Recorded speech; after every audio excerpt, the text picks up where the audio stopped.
a lot of kiddos are changing in their environments that they're doing all of their stuff in, or their environments are staying more consistent now, whether it's home, but what they're doing there is changing. And so as all of these things kind of shift, we want to look at how do we support parents through some behaviors might arise, and how do we do that through different lenses? So one of the ways that we can look at this is through a sensory processing lens, and stepping back and looking at our kiddos through this lens can give us some extra tools to be able to address behavior by helping it potentially not start in the first place.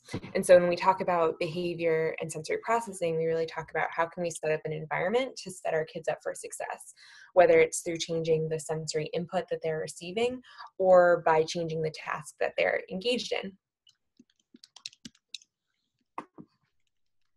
So one of the things that, I hear most when I'm talking to parents is the question of, is this sensory or is this behavior?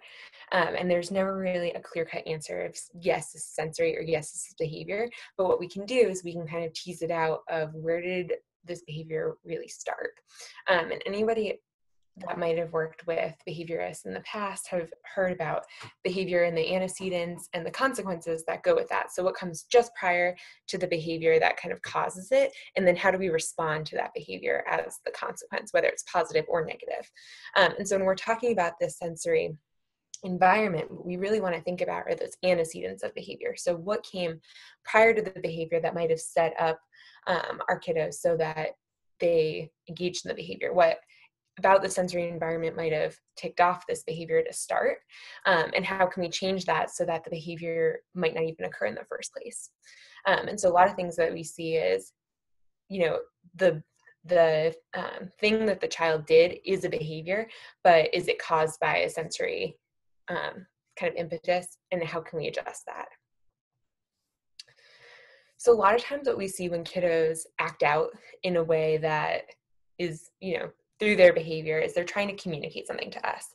And if they're communicating to us based on this sensory environment, what a lot of times what they're telling us is they might be telling us, I don't like this sensory input. And what that means, it could mean that there's too much sensory input, or it can mean that I don't understand this sensory input. And so either one of those messages comes through as, either an avoidance of a task, a total meltdown, just saying no and becoming maybe a little bit more aggressive in behaviors to try and avoid doing something. But if the reason is sensory, then it's likely that it's because there's either too much, or the intensity of the sensory input is too high, or the input is confusing to that child. And so what we can do is we can try and isolate what behavior is too intense, or what input is too intense, or what input is confusing, so that we can help the kiddos understand that. So they might be saying, I'm moving too fast, that sound is too loud, this shirt or this food feels uncomfortable. There's too much to look at. Something that might fall under, I don't understand the sensory input is, I don't know what that sound is. What am I looking for? This is too much for me to look at, versus what am I looking for is really looking at that visual sense. This feels uncomfortable is like, this is too much touch input versus what is touching me.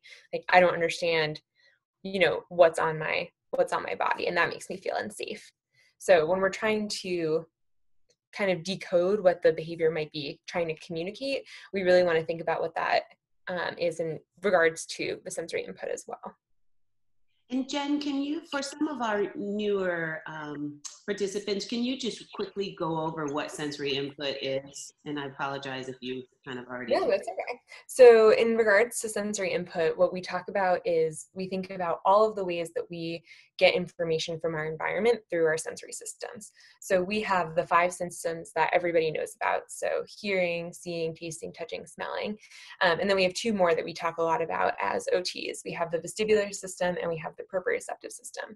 So we have this input coming in from our visual system, all of the visual input that's coming in, whether it's the light, whether it's the things on the walls, whether it's moving input, obviously hearing, all of the sounds, smells in the air, tastes that come in when we eat food, tactile input that we get through the day, with our clothing, but also more inconsistent, like if someone bumps into you, or if you're looking for something in the bottom of your bag and you can kind of feel what different items feel like, you're really relying on that tactile system. That's sensory input as well.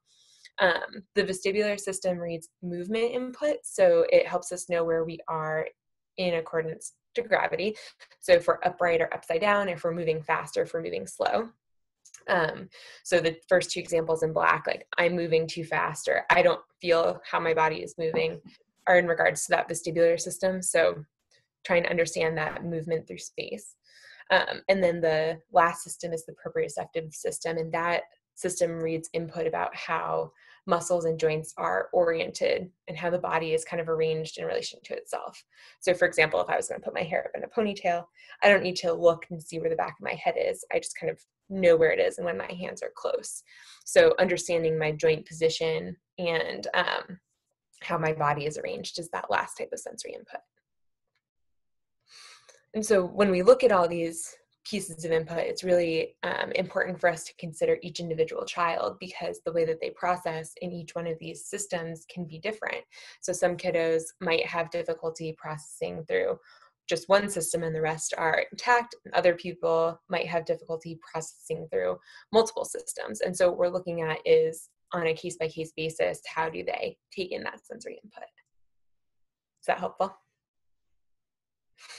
Very, very, thank you. Okay. So when we take in this sensory input, when we take in this information from our environment, that really can impact our level of arousal. And then in turn, our level of arousal impacts overall behavior. And when we talk about level of arousal, we're really thinking about our level of engagement or our energy level. We talk about our energy levels a lot with our kids because that's something that they can really tap into. They can understand that. So everyone has these kind of three different levels of arousal. You have this low level of arousal, you have your optimal window, a little bit higher than that, and then you have this high level of arousal place where one might be in sensory overload. And the reason this is so important is because when our kiddos are in these different levels of arousal, they have varying degrees of control over their body and control over their behavior. So let's talk first about the optimal level of arousal. That's the one in the middle. So when we're in our optimal level of arousal, we can do our best work, right? As whatever that work is, whether for a kid it's play, the social piece, being in school, being on the softball team, going to Boy Scouts, whatever that work is, we can have access to our highest level of skill and be most effective when we're in that optimal level. That low level of arousal place is that place where we don't quite have enough energy to fully engage. So we're thinking about what it feels like for us as adults when we first wake up in the morning. We are likely in that low level of arousal place. So we have to do things in order to get our energy level or our level of engagement up into that optimal level. And we do things like take a shower, go for a run, have coffee in the morning, right? So we do all of these things that bring their sensory inputs that we give ourselves in order to bring our level of arousal up into that optimal window. So it's definitely something that we have some impact over, is how we can kind of control that level of arousal. That sensory overload place, that high level of arousal at the top, is a place where our kiddos are often in fight or flight, or also could be just in shutdown, where like that fight, fright, or freeze type place where there's too much going on, there's too much sensory input, and they can't access their highest level of skill. All of a sudden they're resorting to immature behaviors, and I mean immature as in not as like a lower skill level than they might be able to do otherwise. They might be engaging in aggressive behaviors or avoidant behaviors. And so when we're talking about curbing that behavior, what we really want to do is help them get from that sensory overload, high level of arousal place back down into the optimal level of arousal. And so what we do in therapy is we really look at what are the types of inputs that really impact this child's level of arousal. Because we know each kid is different. Some kiddos might react more strongly to different types of inputs. So it's going to be more powerful to help move them in between levels of arousal. So if you look at the little chart here, this is from a program called the Alert Program. And I really like this one because it kind of shows how there's a little bit of ebb and flow throughout the day. And so, as adults, we can get a little bit high arousal or a little bit low arousal and still stay within that optimal level. But our kiddos, and then especially kiddos who have difficulties with sensory processing, they may be fluctuating in and out of that optimal level of arousal through the day, or like that top line, they might stay in that more high level of arousal throughout the day. And when that happens, it's really hard for them to access their highest level of skill or to do the things that they might be able to do in a different, more like sensory friendly environment. And so what we want to do is we want to adjust that environment to help get them back down to that optimal level. And also we want to teach them strategies so that they can feel empowered to help themselves get back down into that optimal level as well. So that kind of leads us to our next piece. How do we try and set our kids up for success? So how do we set up our environment so that we can minimize the number of behaviors that happen in the first place? So the first thing we have to do is we have to figure out how sensory input impacts your child specifically. So like I was saying, each person is different.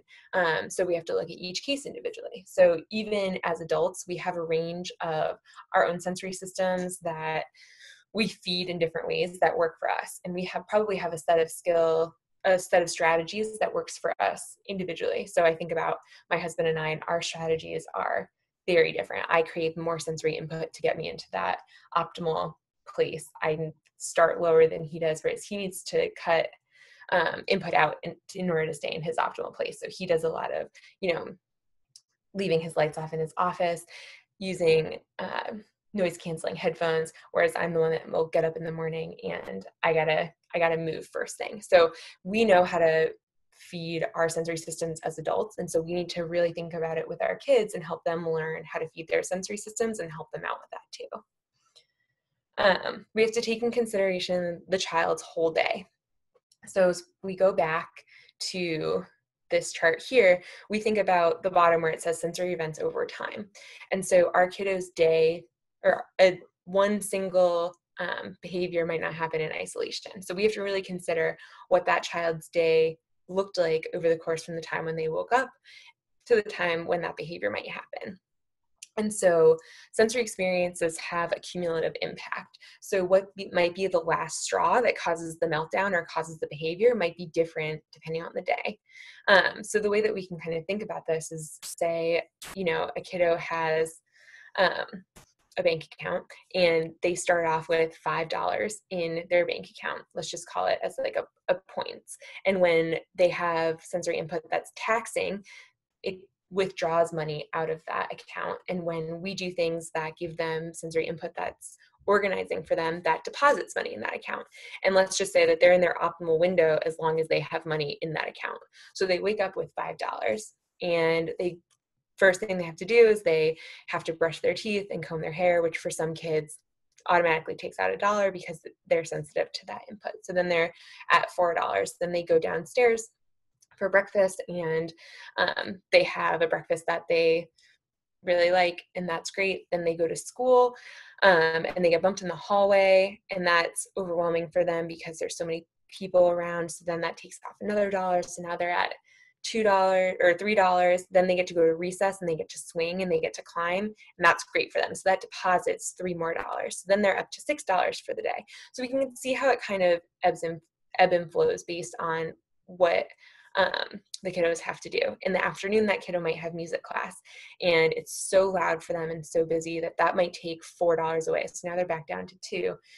And then you get them off the bus and, you try to give a snack and it's not the snack that tactily was, good for them, and kind of withdraws those last $2, and all of a sudden you have a meltdown.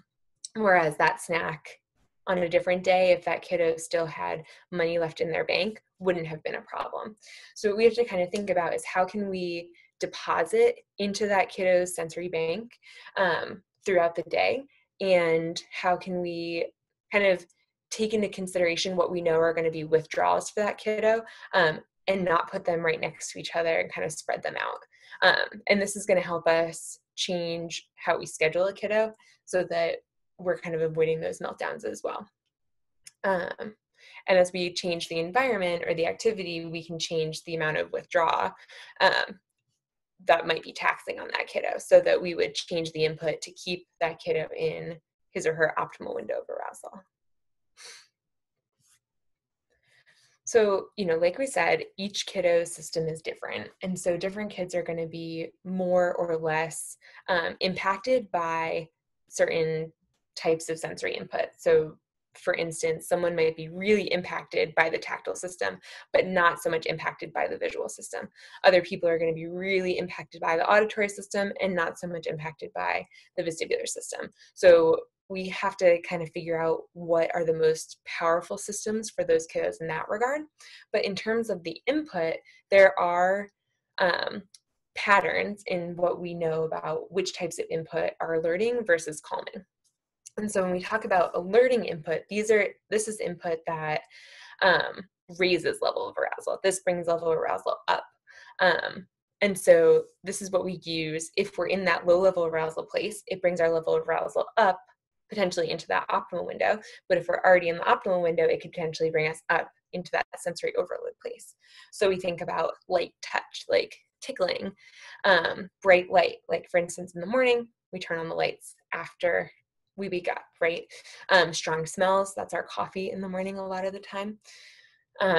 Unpredictable movement. So if we have a kiddo on a swing, there's a difference between rhythmic movement and unpredictable movement. And then loud and changing music and auditory sound. So again, you think something like an alarm, or you think about something like pop music, or, really kind of energizing music is music that has changes in rhythms and beats, and kind of keeps you on your toes for when you're listening. I don't know if anybody else watched Hamilton on Disney Plus over the last week, but reminds me of kind of the rhythms and the ways that it kind of changes the beats, and the way he plays with phrases in there was super alerting to me.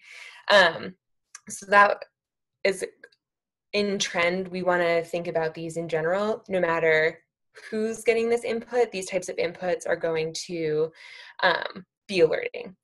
On the flip side, we have a whole list of inputs that we know are always going to be calming. And, again, they're not going to calm everybody to the same degree, but they're in general always going to be calming. So we think about deep touch pressure. So our tactile system takes in two different types of touch, takes in a lot of different types of input. But in terms of touch, we have light touch, like a tickle, but a deep touch pressure is like a hug. So it's that firm and consistent input that activates just a different type of receptors deeper in our skin. So we kind of think about the difference between a shower and a bath, or playing in the waves in the ocean, or being in a pool. So we have this deep touch pressure that's consistent and gives us a lot of just that calming input by letting our bodies know exactly, where they are in relation to itself. So you have this deep touch pressure. So ways that we can give it to our kiddos would be something like a weighted blanket, or just giving them a hug. Doing squeezes down their arms is something that we often do for kiddos. Some of you might have used body socks in the past, or been told to wrap your kids up like a burrito with a blanket. So all of those strategies are ways to give deep touch pressure, calming input. A way to work with the visual system is to dim the lighting, right? So maybe you turn off the lights while you're doing homework. Maybe, you turn off the lights before you go to bed. I know with my daughter, when we're reading books before bed, we turn her lights to halfway, so that it's kind of that, it's that trigger for her to know, oh, we're calming our bodies down, but also it helps to take her system down a little bit before bed. Proprioceptive input and heavy work. So when we talk about proprioceptive input, it's that muscle input. So input to our muscles and into our joints when we activate those muscles. And heavy work is work that we do that is literally heavy, that activates that muscle even more because of the literal weight that you're pulling around. So something like doing push-ups, or having your kiddo, move the laundry. So maybe they collect the laundry and bring it to the laundry room. Having them do something like bring the watering can around to water plants is all activating those muscles in a way that's giving a big dose of that proprioceptive input. The proprioceptive input piece is more about changing the activity that the kiddo's in rather than just adjusting the environment. So it's a little bit more active, but still something that we can take into consideration when we're thinking about changing level of arousal. Rhythmic movement is something to think about. So you think about putting a kiddo in a rocking chair, or even in a backyard swing going back and forth. You think about kiddos that might move side to side in their chair like this. What are they seeking out? They're seeking out that rhythmic movement so that they better understand where, their body is in space and can change their level of arousal by calming down. And then rhythmic music. So you think about something like real like classical music with a driving beat. A lot of times low tones like cello and bass are going to really help with that calming input as well, just because it gives that grounding input.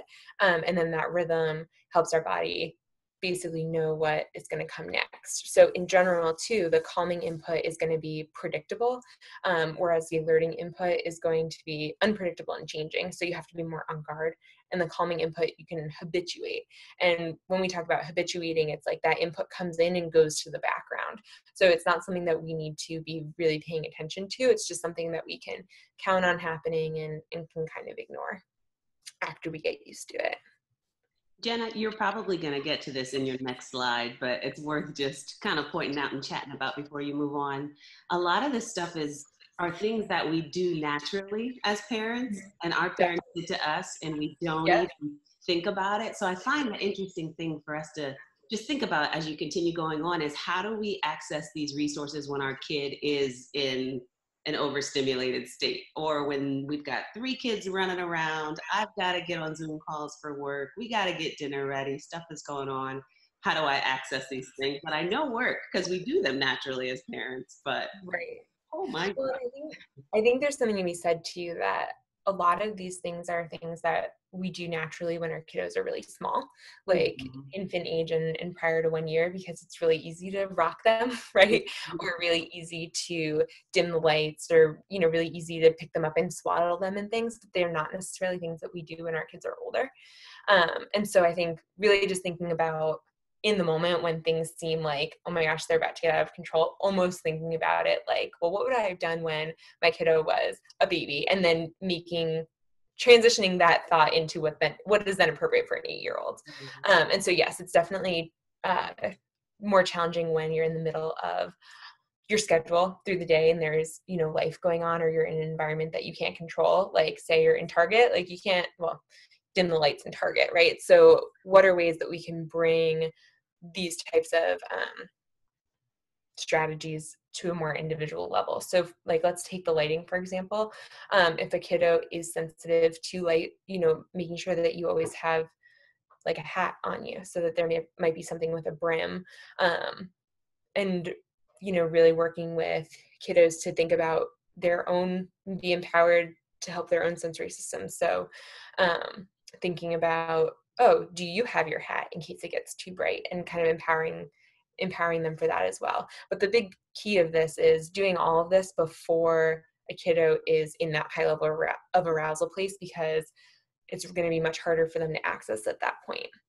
So if everyone's already running around and it's already kind of past that tipping point, then it could, I'm not saying don't try, I'm not saying that it's too late, but I'm just saying we have to think about how we can build these things in earlier in the day. So one of the things that we can think about, especially as, kiddos are home more, is that how do we structure their day? How do we structure their schedule so that we are potentially building in these inputs on a schedule, or like at predictable times, where we may be able to feed their systems and put deposits in their bank prior to it happening. And so that might mean like dim lighting at breakfast, might be the first thing that you're doing if a kiddo is in their optimal window and you want them to stay in their optimal window. Maybe you just put dim lighting at breakfast so that it's not an alerting input, getting them closer to that higher window or higher level of arousal window. So we're doing some of these in advance. So then the other thing we can do is set up the activities that the kids are doing for success. So the other piece, it's not just sensory input that changes our level of arousal. It's often how we feel about the task that we're doing, whether it's difficult for kiddos because of a praxis challenge or a motor playing challenge, or if it's just something that might be frustrating or confusing to them. And so when we think about level of arousal, we think about, what else changed level of arousal for kiddos is the activities that they're doing. So if we can give some structure around those activities and kind of change those activities to adjust them, that can really help kids stay in that optimal window as well. So just some kind of easier or ways to think about it. So first is adding structure. So if a kiddo feels out of control, having them be within a structure where there's external control is just going to help them in general. So this is going to be, make a checklist, define the start, the middle of and end of an activity. So if we're talking about a multi-step activity that you guys might need to do at home, whether it's, how do you set the table? Okay, well, first you do the placemats, then you do the plates, then you do the seconds, then whatever it is, you make a checklist that you've taken it off the kiddo from remembering all of the steps. He just has to follow through. Defining the start and the middle, the end of the activity. So you might say you have to, sort the socks. I don't know. And you'd say the start is, okay, here's the basket of unmatched socks. You're going to put them together and you'll know that you're done when there's no more socks in the basket. So for our kiddos that need these external cues, it kind of takes that away from, I'm going to be sorting socks for the rest of my life, right? Because it's sometimes really hard for kiddos to know what the time is like, even with things that they like. So, you're going to go out, we're going to go outside and play, or we're going to go to the park. So, the start might be, we get to the park and we open the door. The middle is you get to play, but we know that it's time to go home when either I give you a warning and you come back, or the clock looks like this. Maybe you show them a picture of what the numbers look like, or whatever the ending might be, whether you have a visual timer or something like that. So we're really giving kiddos a structure within what they're doing so that they know what to expect. And when kiddos know what to expect, it really helps them stay within that optimal window. Giving explicit instructions, praise, or critiques can also really help because it gives kiddos better information about what their body is doing. So what we want to do first is we want to try and tell them what to do instead of what not to do. And of course, in regards to safety and things like don't touch the hot stove, that's fine, right? But they need to know what not to do. Don't run into the street. Those safety pieces, for sure, draw clear lines. But in regards to, don't yell. Let's tell them instead, use a quiet voice. So we're giving them the positive direction so that they know what to follow through on. Because sometimes kids are like, okay, don't yell, but what do I do instead? And so you're kind of solving that problem for them and giving them that positive instruction so they don't have to they don't have to take the leap. A lot of times when we see kiddos who are engaging in behaviors that are maladaptive, or that we perceive as, bad, are sometimes they just don't know what they should be doing instead. So if we give a kiddo an explicit plan and help them to know what they should be doing, a lot of times we can take some of those behaviors away. And then when we do give feedback, tell him or her what was done well or what needs to improve. So, I really like how you colored the whole paper with 5 crayons or whatever, if you're trying to get them to, instead of just saying good job. Or I really like how you chopped up the cucumber in small pieces. Or, next time we're going to walk slowly to the car instead of jumping down the steps. So giving those really specific pieces rather just saying like that wasn't safe, or giving more general critiques just because a kiddo again might not know exactly what to do instead. So we want to give them more information about what their body did and why it was either positive or negative. Another thing we can do is we can just get kids started on something. So this kind of goes with that same idea. Like sometimes kids just don't know what to do with their bodies, whether that's play or chores or social engagement. So sometimes just helping a kiddo with the first step is what they need to start. So for example, going back to setting the table, like maybe if you put all the things on the table, like the plates and the napkins and the forks and things, just leave them on there, and then the kiddo needs to distribute and set the rest. Just giving that first step can be what the kiddo needs to move through the rest of the multi-step activity. You could do the same thing with play, and a lot of times we'll call this a play prompt. So something where you're starting the play off and then kind of fading away so the kiddo has to play independently. So you might say something like, instead of just like go play with Legos, you might say like, build me a skyscraper, or let's make a bridge to get from one island to another. And then you give them something that they can start with, and then they need to kind of figure out, okay, how do I make a bridge? What am I going to put on my island? Do I want to bring animals on my island? Can a car go over this bridge? So there's all of these other ways that they can expand on that play, but you've given them somewhere to start. Because with our kiddos who have difficulty with ideation or that initiation of play, just saying like go play with your Legos might be more challenging than we think, and can lead to behaviors because the kiddo just might not know what to do. And so if we give them that place to start and that jumping off point, we can eliminate the behaviors by kind of opening that up to them. And then we've already talked about this one a little bit, but adjusting the schedule.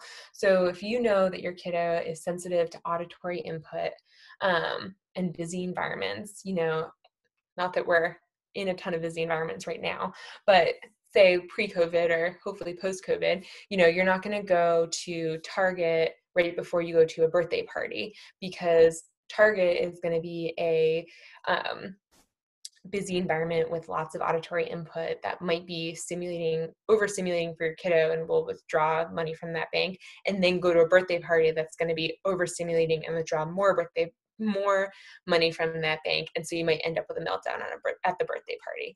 So we can play with the schedule to think, okay, well maybe, I'll do Target on a different day, or even if you do Target and then playground and then birthday party, we want to adjust that schedule so that we're considering how we're giving money, depositing money into that bank, and how we're withdrawing money from that bank, so that we can set kids up for success. In the same way, if we are doing something that's really like important to us, that we really want our kids to be successful during, like say it's a birthday party, and it's really important to us that they have a really good time and that they can, be successful with their friends, then we would want to really load them up prior to that. So either by going to the playground or making sure that we're giving them input that deposits money in their bank, so that we're setting them up for the most success for that thing that might be important. So one way that we can think about doing this is asking ourselves, like, what activities, and asking your therapist, right? Because as therapists, we want to hear from parents, because you're the expert on your kid. You know your child better than anybody else, but we might know how to interpret what you're seeing from your child from a different lens. So we want to take our two areas of expertise, you being the expert on your child and us being more of the expert on this sensory input and information, so that we can work together. So some questions that I like to ask my clients, and also, as a parent, when I'm thinking about for my daughter and things like this, like what activities consistently go well for my child?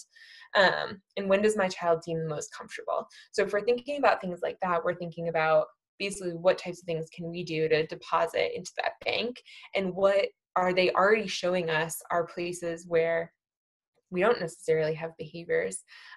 These activities are things that might not be as taxing for our kiddos, and might be ways that we can give deposits and set them up for success.